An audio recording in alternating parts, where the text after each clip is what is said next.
Assalamu alaikum all. Welcome to our video on relevancy theory. इस video में हम relevancy theory को in detail पढ़ने जा रहे हैं। तो सबसे पहले हम इंट्रोडक्शन देखते हैं relevancy theory का। Relevancy theory was introduced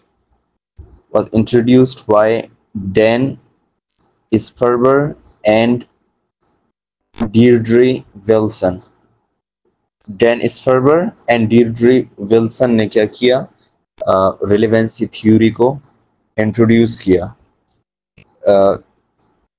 relevancy theory क्या करता है, एक्सप्लेन करता है कि how people effectively communicate and how we can understand the effective communication. ठीक है, मेनली जो आपका रिलेवेंसी थ्योरी है ये बेस करता है पॉल्स ग्रास का मैक्सिम ऑफ रेलेवेंस पर। किस चीज पर बेस करता है? मैक्सिम ऑफ रेलेवेंस पर बेस करता है, जो पॉल ग्रास ने इंट्रोड्यूस किया था। मैक्सिम ऑफ रेलेवेंस क्या कहता है कि a contribution to a conversation should be relevant, कि मतलब कि हम जब बात कर रहे होते हैं, जो हम कंट्रीब्यूशन कर रहे हैं कन्वर्सेशन में, वो क्या होना चाहिए? रिलेवेंट होना चाहिए, इररिलेवेंट नहीं होना चाहिए। ठीक है, ये हमारे पास क्या था, इंट्रोडक्शन था रिलेवेंसी थ्योरी का। अब the problems with Grice's maxims क्या है कि अब हेडिंग आ जाता है the problems with Grice's maxims of relevance. क्या है कि मैक्सिम ऑफ रिलेवेंस में प्रॉब्लम्स आ रहे हैं। क्या प्रॉब्लम्स आ रहे हैं कि ये पता नहीं चलता कि क्या चीज रिलेवेंट है और क्या चीज इररिलेवेंट है। क्या हमें कैसे पता चलेगा कि हमने जो कंट्रीब्यूशन किया कन्वर्सेशन में वो रिलेवेंट है और वो इररिलेवेंट है? किस तरह में पता चलेगा? तो इसके लिए बहुत से रिसर्चर्स ने क्या किए, रिसर्च किया है, अपने कंट्रीब्यूशंस किया है, लेकिन अभी तक उनको पता नहीं चल रहा कि क्या चीज रिलेवेंट है और क्या चीज इररिलेवेंट है। अब इस चीज का एग्जांपल कहाँ से ले लेते हैं? Bob and Sue. Bob and Sue दो कैरेक्टर्स है जिनको हम मतलब एग्जांपल के थ्रू समझेंगे कि किस तरह ग्राइस मैगजीन्स में प्रॉब्लम्स आ रहे हैं। अब बॉब कहते हैं where is my box of chocolate. क्या कहते हैं? Where is my box of chocolate. Sue उसको जवाब देता है I was feeling hungry. Where is your diet sheet. The children were in your room this morning. इसने क्या किया? तीन जवाब दिए, लेकिन according to the maxim of relevance जो पॉल ग्रॉस का है, उसके अकॉर्डिंग ये क्या इररिलेवेंट है, क्योंकि जो उससे पूछा जा रहा है वो ये नहीं बता रहा। लेकिन अगर आप इनको इंटरप्रेट करो, अगर मतलब कि बॉब है सुई के जो मतलब कि स्टेटमेंट से इनको इंटरप्रेट करे तो ये रिलेवेंट हो जाते हैं। किस तरह? आई वॉज फीलिंग हंग्री, इसका मतलब कि उसने क्या किया? वो चॉकलेट्स खाया। Where is your diet sheet, मतलब कि आप डाइट पर थे तो चॉकलेट्स आप कैसे खाओगे? और तीसरा है the children were in your room this morning. Interpretation के बाद इंटरप्रेट इसको करो तो मतलब कि आपका रूम में बच्चे थे तो उन्होंने चॉकलेट खाया होगा। ठीक है, पॉल ग्रास क्या कहते हैं? अब पॉल ग्रास को जो रिलेवेंस मैगजीन में कहता है कि ये क्या इररिलेवेंट है, लेकिन आप इनको इंटरप्रेट करो तो ये रिलेवेंट बन जाते हैं। ठीक है, अब ये क्या किया हमने, डिस्कस किया heading the problems with Grice's maxims. ठीक है, अब हम इसका क्या देखते हैं, सॉल्यूशन देखते हैं। रिलेवेंस थ्योरीज सॉल्यूशन, कि मतलब जो पॉल ग्रास ने क्या किया, एक प्रॉब्लम क्रिएट किया हुआ है, जो मतलब कि रिलेवेंस थ्योरी में प्रॉब्लम्स आ रहे, इश्यूज आ रहे हैं, उसको कैसे सॉर्ट आउट करें। Relevance theories solution. अब क्या है आपका, स्पर्बर और विल्सन का जो थ्योरी है, थ्योरी ऑफ रिलेवेंसी, ये क्या कर रहे हैं? ऑफर कर रहे हैं सॉल्यूशंस। किसके लिए? To gross Maxim's. मैक्सिम्स में जो आपके मतलब इश्यूज आ रहे हैं, इनके लिए क्या कर रहे हैं? कुछ सॉल्यूशंस दे रहे हैं, मतलब कि ये इस तरह सॉल्व हो सकते हैं। ठीक है, तो ये क्या कर रहे हैं? तीन चीजें प्रपोज करते हैं। उनमें सबसे पहला क्या? Expecting relevant information. दूसरा है ऑटोमेटिक एवेल्युएशन ऑफ रिलेवेंस। और तीसरा है कंटेक्सचुअल रिलेवेंस। सबसे पहले हम बात करते हैं किसको? एक्सपेक्टिंग रिलेवेंट इंफॉर्मेशन को। अब जो आपका स्पर्बर और विल्सन है, उनके अकॉर्डिंग हम जब भी कम्युनिकेट करते हैं तो हम क्या करते हैं? रिलेवेंट इंफॉर्मेशन एक्सपेक्ट करते हैं। कि मतलब अभी मैं हूं, आप है, कम्युनिकेट कर रहे हैं, मैं कहूं कि आई एम हंग्री, तो मैं आपसे एक्सपेक्ट करूंगा कि आप करो, क्या करो, जवाब में स्टेटमेंट दो रिलेटेड टू ईट और फूड। ठीक है, इस तरह रिलेवेंसी पैदा होता है अकॉर्डिंग टू देम। और दूसरा है automatic evaluation of relevance. Automatic evolution of relevance से मुराद यहाँ पे स्पर्बर और विल्सन कहते हैं कि ये क्या है, रिलेवेंस ही है, वो ऑटोमेटिकली हमारा जहन में आ जाता है, ठीक है, और हमें ऑटोमेटिकली पता चल जाता है कि ये रिलेवेंट है और ये रिलेवेंट नहीं है। समझ आ गया? मतलब कि एक ऑटोमेटिक प्रोसेस है जो हमारा दिमाग में घूम रहा होता है। सही है, चीजों को मतलब कि हम रिलेवेंट कहते हैं और इररिलेवेंट उनको कहते हैं। समझ आ गया? और इसके बाद हमारे पास तीसरा हेडिंग इसका आ जाता है कंटेक्सचुअल रिलेवेंसी।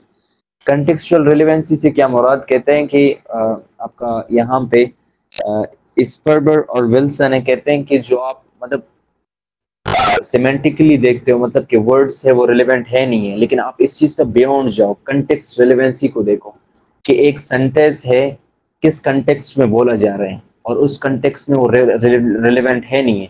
फॉर एग्जांपल अभी मैं आपको कहता हूँ कि आई लाइक क्रिकेट। अब आप कंटेक्स्ट को देखोगे, कंटेक्स्ट क्या है, अगर हम किसी जंगल में तो आई लाइक क्रिकेट मतलब कि मैं एक बर्ड है उसको लाइक करता हूँ, अगर हम ग्राउंड में तो मैं क्रिकेट को पसंद करता हूँ, ठीक है। तो ये कह रहे हैं कि जिस तरह मतलब कि हमने बॉब और सुई का उसमें देखा, तो कंटेक्सचुअली हम देखें तो जो सुई के आंसर से I was feeling hungry, where is your diet sheet, the children were in your room this morning. Contextually ये क्या रिलेवेंट है, क्यों?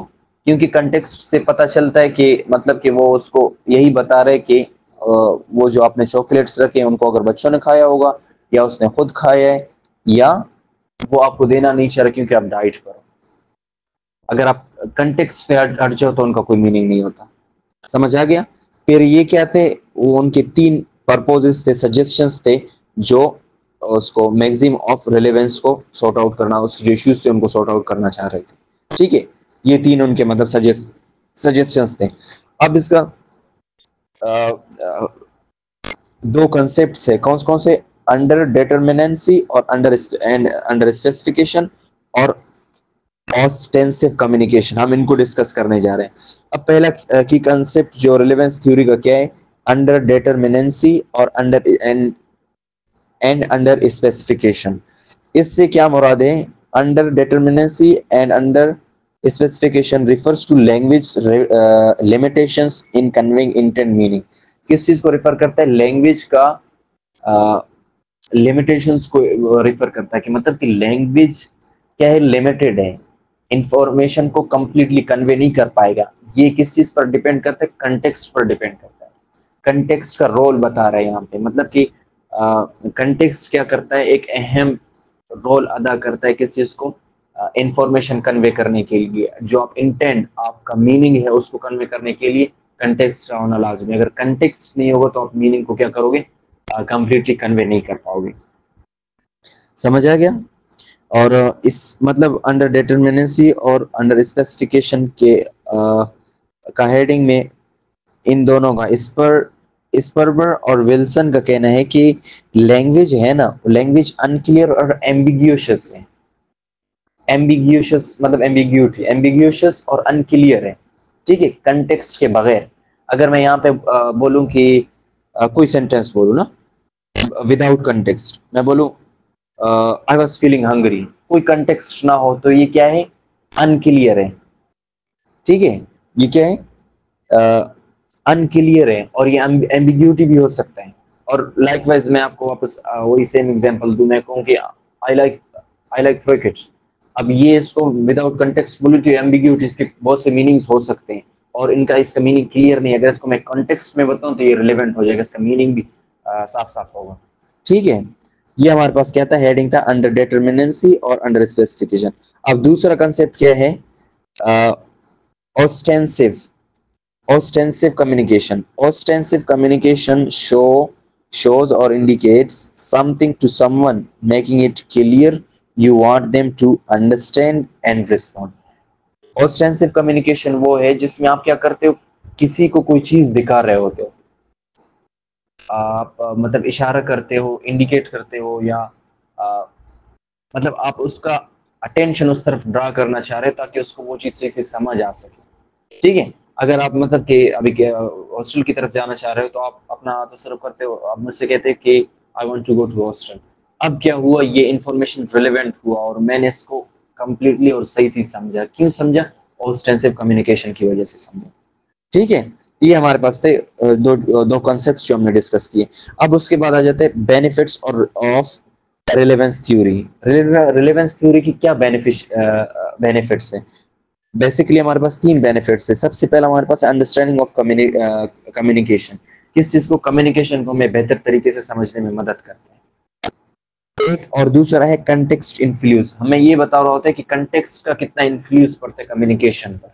ठीक है, कि मतलब कि आप एक कंटेक्स्ट में बात कर रहे हो तो आपको सब चीजें समझ आते हैं, अगर आप कंटेक्स्ट से बाहर जाओ तो चीजें आपको समझ नहीं आती। कंटेक्स्ट में आपका क्या आ जाता है, बैकग्राउंड आ जाता है, इम्प्लीकेशंस आते हैं, बहुत सी चीजें आते हैं जो हमने प्रैग्मेटिक्स में पढ़े। ठीक है, फिर उसके बाद अभी लास्ट वाला आ जाता है एनालाइजिंग कम्युनिकेशन, इफेक्टिव कम्युनिकेशन। इसका लास्ट बेनिफिट ये भी है कि हमें तो वो इफेक्टिव कम्युनिकेशन को एनालाइज करने में भी मदद करता है कि आप इसको इजीली एनालाइज कर सको। ठीक, ये हमारे पास क्या था, रिलेवेंसी थ्योरी था। मैं आउटलाइन बोल रहा हूं ताकि आपको और अच्छी तरीके से समझ आ जाए। सबसे पहले इंट्रोडक्शन, फिर उसके बाद दूसरा heading the problems with Grice magazines, तीसरा हेडिंग रिलेवेंस सी थ्योरीज सॉल्यूशन, चौथा हेडिंग रिलेवेंसी थ्योरीज सॉल्यूशन में तीन हेडिंग्स आ रहे हैं ना, सब हेडिंग्स आ रहे हैं जो हमने डिस्कस किया, expecting relevant information, automatic evaluation of relevance और कॉन्टेक्सचुअल रिलेवेंसी।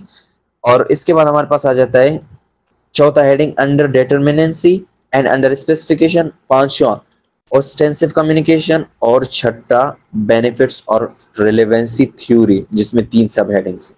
ठीक है, आई होप आपको समझ आ चुका हो।